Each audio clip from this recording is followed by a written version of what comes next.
So in science, we do something called mole conversions. And really what a mole is just, it's also called Avogadro's number. It's just a number of particles or number of atoms that make up the atomic mass number of any particular element. Okay, so it is a really, really big number. So this is the number of atoms we need to make one atomic unit. Okay, so that is a lot of atoms there. Okay, so 10 to the 23 is like, I don't know, I don't even know the name for that word. So if I have this many this many atoms of carbon, that gives me a mass of 12 grams, because that is the atomic mass of carbon. And the molar mass then becomes that mass in grams for 1 mole. So that many atoms weighs 12.011. We'll just say 12 grams. Okay, so 1 mole of carbon weighs 12 grams. So that's one of the equalities, that is, 1 mole equals this many atoms. Okay, so it's a measurement of the number of atomic particles.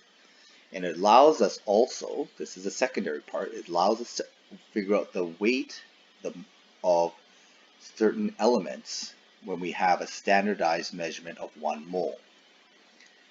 The other thing that a mole calculates is for gases. Okay, so it allows us to calculate the volume of gas at what we call STP, or standard temperature pressure. You don't need to worry about that because we'll just assume everything's right now is at STP. But standard temperature pressure means room temperature, sea level pressure. So 1 mole, or this many atoms of a gas, or this many particles of a gas, will occupy 22.4 liters of space. Okay, now if you compress it, it'll take up less space, but then they're changing the pressure. But at sea level, that's how many liters of space 1 mole of particles takes up. So here I'll give you some examples of these calculations. So here I have 2.5 moles of carbon dioxide gas, and I want to convert it to liters. So I don't need to worry about the number of particles, because I've been told the number of particles in moles. And I don't need to worry about the mass, because we don't need to worry about mass when we're talking about just liters. Okay, not for now anyways. So I'm going to have 2.5 moles of CO2. And then I'm going to have to use my conversion factor. 1 mole of CO2 is going to be 22.4 liters. Okay, so then I need to get rid of the moles of CO2, so I need to put that on the bottom. And that's equivalent to 22.4 liters of CO2.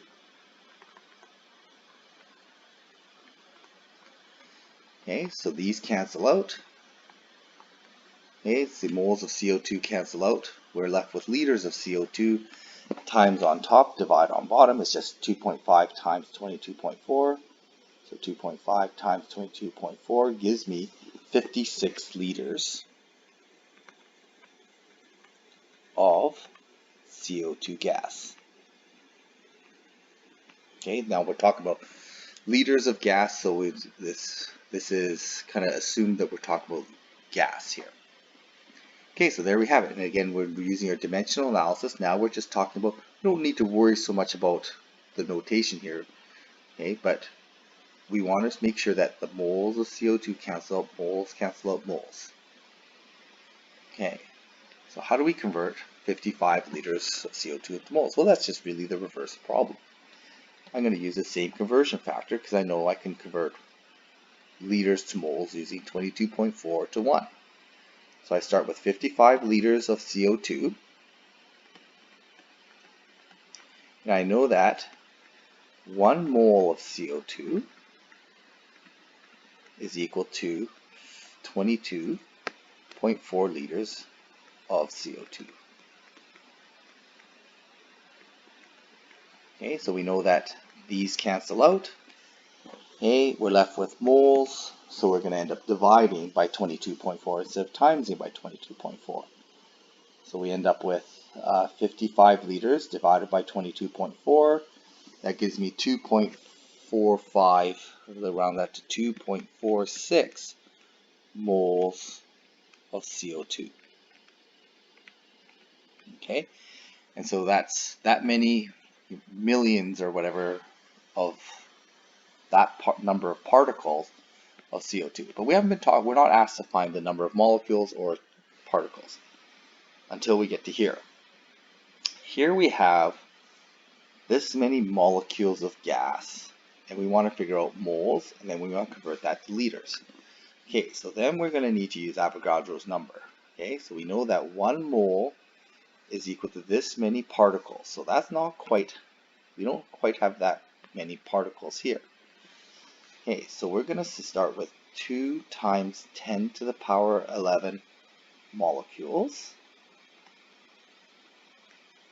gas, whatever that gas is, and I know that 6.023 times 10 to the 23 molecules or particles equals 1 mole. So these now cancel out. Now my units are in moles, so I end up having to divide those two really big numbers. Okay, so I end up with 2, and I'm going to use the scientific notation on mine, 2 11 divided by 6.023 23, and I get, ooh, that's a lot of zeros. So I just need to move the zeros over. 1, 2, 3, 4, 5, 6, 7, 8, 9, 10, 11, 12, 13. Okay, so I get 3.32 times 10 to the negative 13 moles, and that's my units. Now I could have done this with just the exponents here, because I could have just divided 2 divided by 6.023, and I would end up with times 10 to the power negative 12, and then move the decimal over one place, and that gives me the mole. So I don't really need to use the powers, because I can just do the powers separately. And I think we'll do that for the next one. Oh, we still need to convert to volume of gas in liters. Okay, so this is how many moles. So 3.32 times 10 to the negative 13 moles. And we want to times that by 22.4 liters of gas for 1 mole of gas. Okay, so the moles cancel out. I take that number. Okay, so whatever that number is there, it's going to be times 22.4, and I end up with 7.43. Let's round that to 44 times 10 to the negative 12 liters of gas. Okay, that's a really, really tiny amount of gas. Okay, so find the mass of that many molecules of carbon. So first of all, I need to convert that number of molecules into moles, because I know that 1 mole of carbon equals 12 grams. So I go 9 times 10 to the 26 molecules. They don't mix up moles and molecules. And I know that I have 6.023 times 10 to the 23 molecules equals 1 mole. Okay, so I'm going to just do 9 divided by 6.023, and that's going to give me 1 point. So the molecules cancel out. I'm left with moles. I'm left with 1.494. So I'm just going to round that to 49 times, and then this times 10 to 26 divided by 10 to 23 gives me 10 to the power 3. So this is how many moles. I got about 1,490. I'm going to round that to the next decimal here. 1,494 moles of carbon. Okay, so I'm going to convert that moles of carbon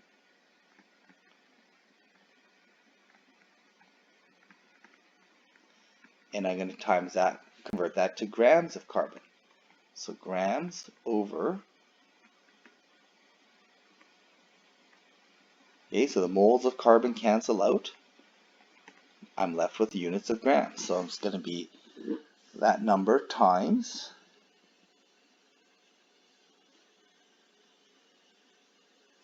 okay, so I end up with 17,000. It's a lot of grams. 931.26 grams of carbon. Okay, so or 17 kilograms of carbon. Okay, so we have 50 grams of nitrogen gas, and we want to convert that to liters of gas. So first of all, we need to convert that into grams into moles, and then moles into liters. Okay, so I have 50 grams, and 1 mole of nitrogen gas is equal to 28 grams of nitrogen gas. Okay, so this is our conversion, because remember the atomic mass number is the number of grams for 1 mole of that substance. So I don't need to use Avogadro's number here. I just need to use this equivalent of 1 mole equals 28 grams.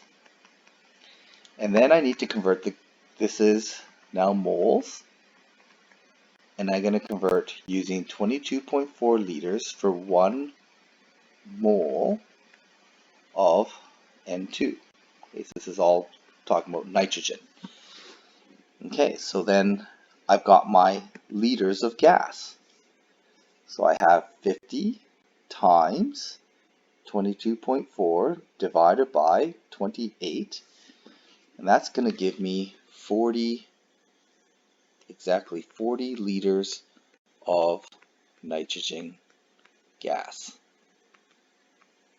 Okay, and what has to be interpreted here, and this is implied, is this 28 grams, the molar mass of nitrogen is 28, or the atomic number is going to be 28 for nitrogen, because nitrogen has atomic number or atomic mass of 14, so 2 of them give atomic mass of 28.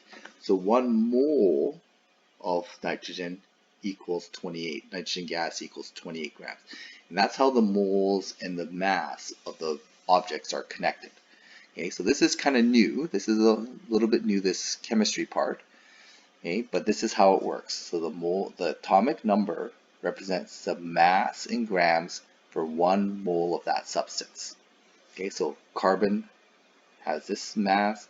So 1 C atom, if we have this many C atoms, we're going to get 12.011, or we'll just say 12 grams.